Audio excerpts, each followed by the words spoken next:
Hey everyone, I've been waiting to make this video to see if the devs were going to patch in any updates for multiplayer and its associated rewards, and we've finally gotten one. While it's nice that certain Covenant items can be farmed from enemies now, I don't think the current changes are rewarding enough, and I think they're actually more likely to cause people to burn out on playing. So let's break it down.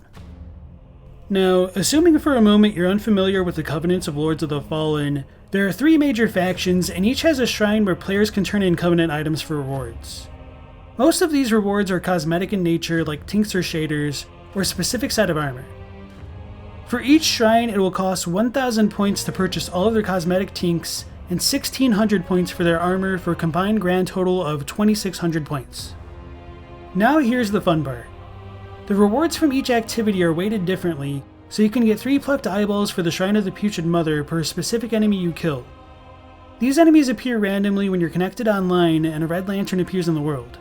If you soulflay the lantern, a red trail of butterflies will appear guiding you to an enemy that's killed another player in another world, only these enemies are souped up compared to their normal counterparts, having something like double their normal HP values and defenses. In order to get all of the Putrid Mother Covenant's rewards, players would need to kill 867 of these souped up enemies, which is kind of a lot, but it's doable, at least on paper. The issue with this system is that it's contingent upon even getting these enemies to spawn in the first place. Because it's random, you can't actively farm for these Covenant items efficiently, which feels awful and like a drag.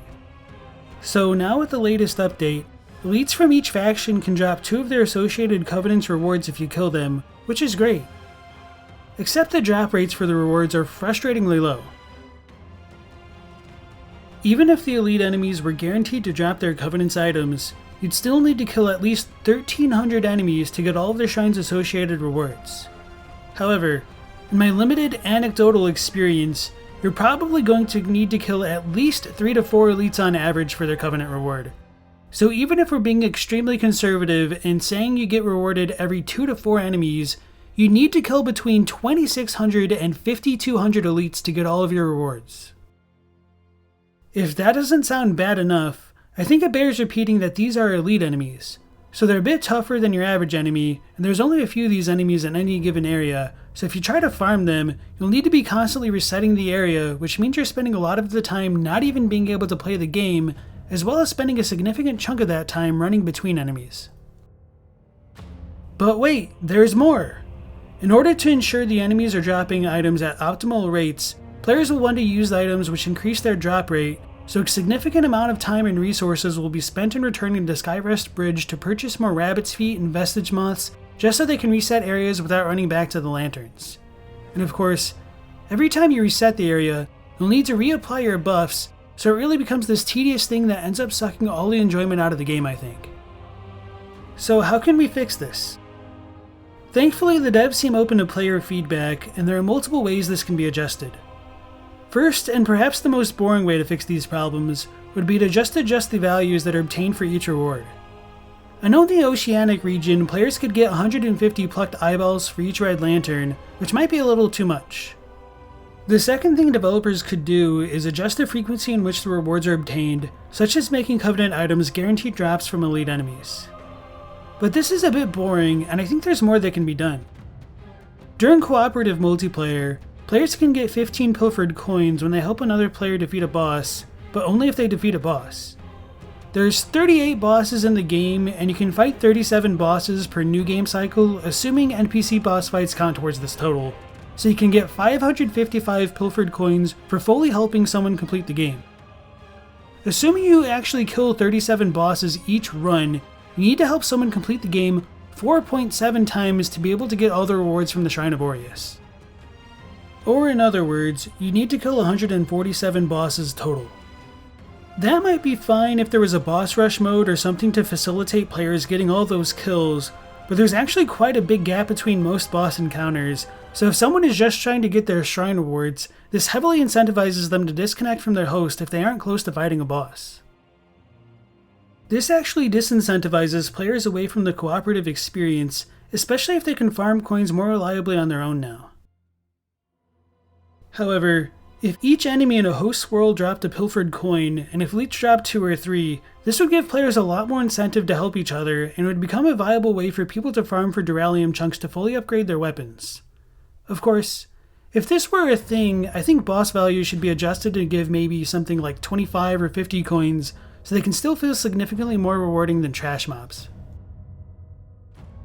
One of the most interesting mechanics of Lords of the Fallen is how the Red Lanterns can buff enemies to become much more deadly.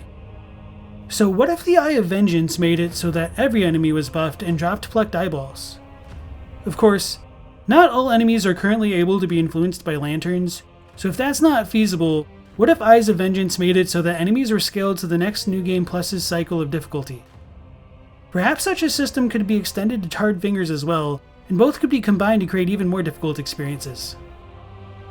Beyond Covenant rewards, I think this could be an interesting way to facilitate more challenge into the game beyond New Game Plus, and it'd be pretty cool to be able to do a pseudo challenge run using these items. Now, rewards aside, there needs to be a few more quality of life fixes to make the multiplayer experience smoother. First and foremost, only being able to initiate multiplayer from a lantern or vestige site is absolutely terrible, especially when they get removed in New Game Plus. It effectively puts a leash on how far I'm willing to go in a given area when there's a chance I'll be immediately disconnected from the host and have to run all the way back to the lantern just to queue back up. And last but not least, shops shouldn't have a limited stock of inventory for Eyes of Vengeance or Charred Fingers. It feels arbitrary to gate these quality of life features, and it's ridiculous that some players feel the need to ask to visit the vendors in other players' worlds so they can restock them. It doesn't make the game better by limiting them, so it should be changed. Like I said earlier, while I appreciate the changes to multiplayer rewards, and it is a step in the right direction, I do think they need to take it a bit further because I think the current solutions run the risk of burning players out, and I think there's a lot of potential to make something better out of what they have. Obviously, my solutions aren't the only ones out there, and if you guys have ideas about how multiplayer can be improved, feel free to share them in the comment section. Please like and share the video if you enjoyed it. Hopefully with enough traction, Hexworks will see it and it will help push them into making more improvements. I'll just be huffing on the hopium till then. Anyway, that's it for me, thanks for watching the video. If you're curious about my thoughts on Lords of the Fallen, I've got a review up on my channel, and I'm going to be streaming my reaction to other people's reviews live on Christmas Eve, December 24th at 9 PM Eastern Standard Time. Moving forward after that, I'll resume critiquing and analyzing lore videos for Dark Souls, Bloodborne, and Elden Ring starting at the same time of 9 PM on Christmas Day and beyond. If you're curious what those are like, I've got plenty of archived videos under the live section of my channel. Hope to see you there. Before signing off, I'd also like to shout out all my patrons and channel members for their support, since it really helps motivate me to continue streaming and making videos. Until next time, Last Protagonist out.